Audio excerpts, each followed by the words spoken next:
Since I posted the Jamboree a couple days ago, many people have expressed the viewpoint that what we're hearing is nothing more than human teenagers having a raucous party.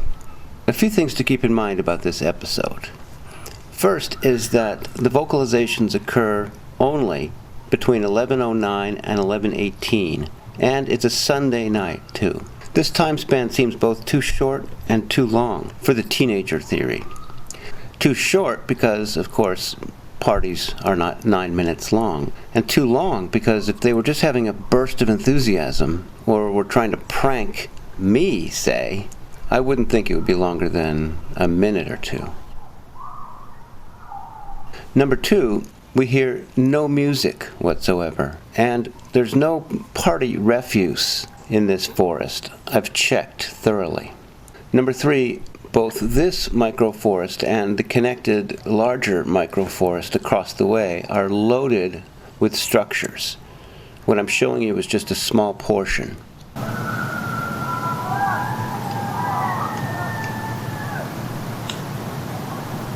Number four, I recorded unmistakable wood knocks later that same night.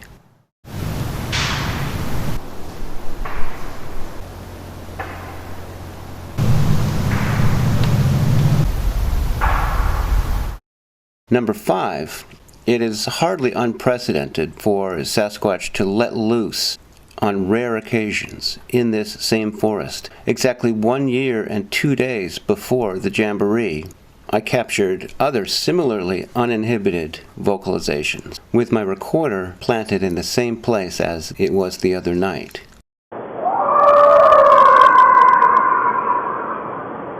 It could very well be that, as a kind of celebration or ritual, about the same time each year, the group is allowed to come very close to our people and just go crazy and sound off. I mean, you have to admit it would be super fun. Here's audio analyst Monongahela breaking down a few clips from last year's capture. That sounds pretty impressive. So what you have here is a nice, loud, I won't call it a shriek, but it's closer to a roar, but it's very high in pitch, and you see a lot of broadband up here, but it sounds like a very agitated voice.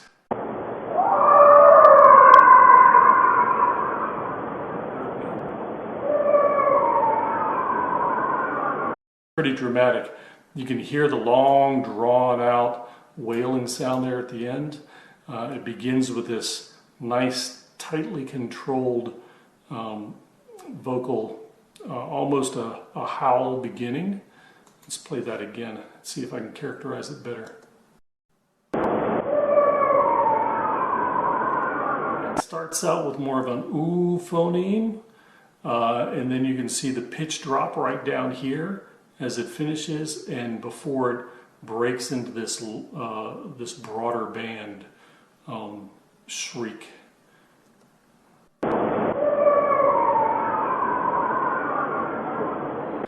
In the beginning of these vocals, you'll hear an ooh phoneme, as in boot, ooh, and it transitions into an ah phoneme, as in father. So ooh ah, you can hear that plainly in these last two vocalizations.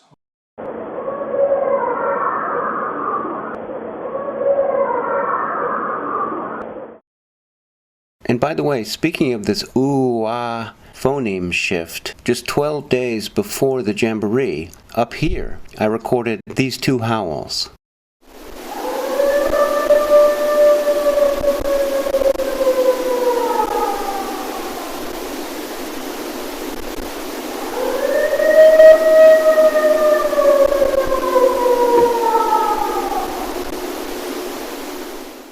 After listening to the Jamboree many times, my hunch has been that what we're hearing are lots of Sasquatch children and females, and just one or two adult males, whom we also do hear from.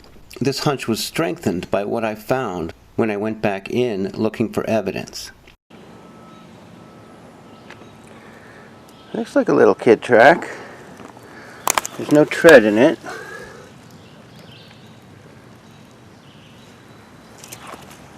And it's very little. Next to it is another larger front part, but the back is obscured. So this looks pretty good. There's even a mid-tarsal dip here. And it presses down uniformly. Whoops. This could be a toe impression.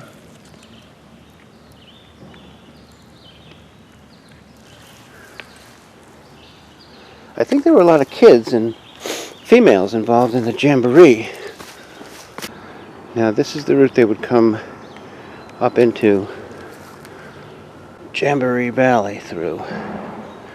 And here's a dried out stream bed, or mostly dry. Here's a potential other track. Again, very small. And not as well defined as the other one, but this would be the heel. It goes down pretty deep. And there's no sign whatsoever of a cloven hoof here. So I'll go up like that. No toes because the rocks are here. But it's very small. It could have been just a rare night out to let loose all your inhibitions for the whole family. Here's another one, a little bigger. Front, deep heel. Very deep. And bends up this way. Here we got the top, potential toe right there. You can see it's somewhat bigger, but still small.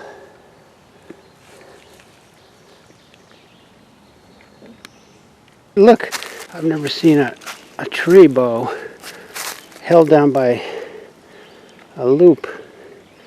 Look at that. It's actually held down by that. Right on the side of Jamboree Ravine, this structure that I found last year,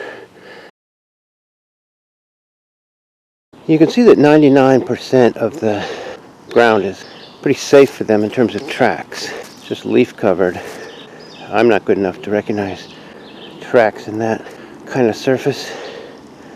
And that little muddy stream bed, just one thin band at the bottom of the valley. You may be wondering why I say that the incident lasted 9 minutes, whereas my clips don't add up to anywhere near that long. It's because there were lulls, so I've compressed the file down to just the most energetic high points. Let's focus on a few interesting moments I've picked out. At the 23-second mark, listen for what Monongahela calls an integrated wood knock, followed immediately by a deep vocalization. Call me crazy, but to me this sounds like a reprimand, like, keep it down, guys.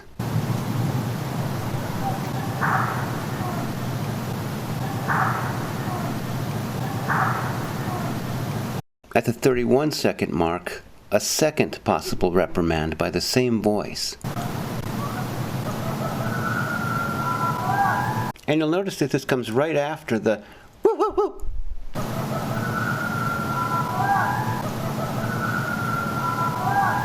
In fact, even though when I posted this video I said that it was coyotes mixed with Sasquatch, now I'm really not so sure that there are any coyotes in here at all. I think it may all just be an imitation of a coyote pack. At 35 seconds, a foreground branch snap.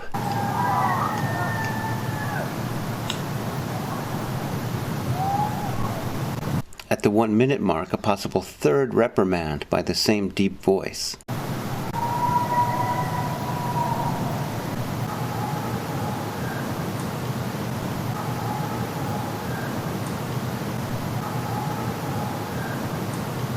And then at 1:37, we have another of what Monongahela calls an integrated wood knock.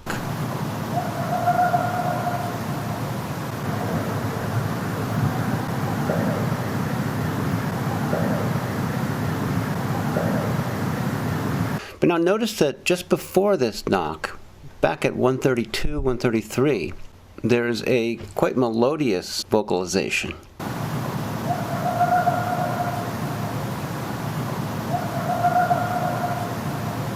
And it reminded me of something that Monongahela picked out of my file last year. It has a similar tone and flavor to it. Here's an example of a phoneme stream. This could represent speech, but probably in a language you wouldn't recognize.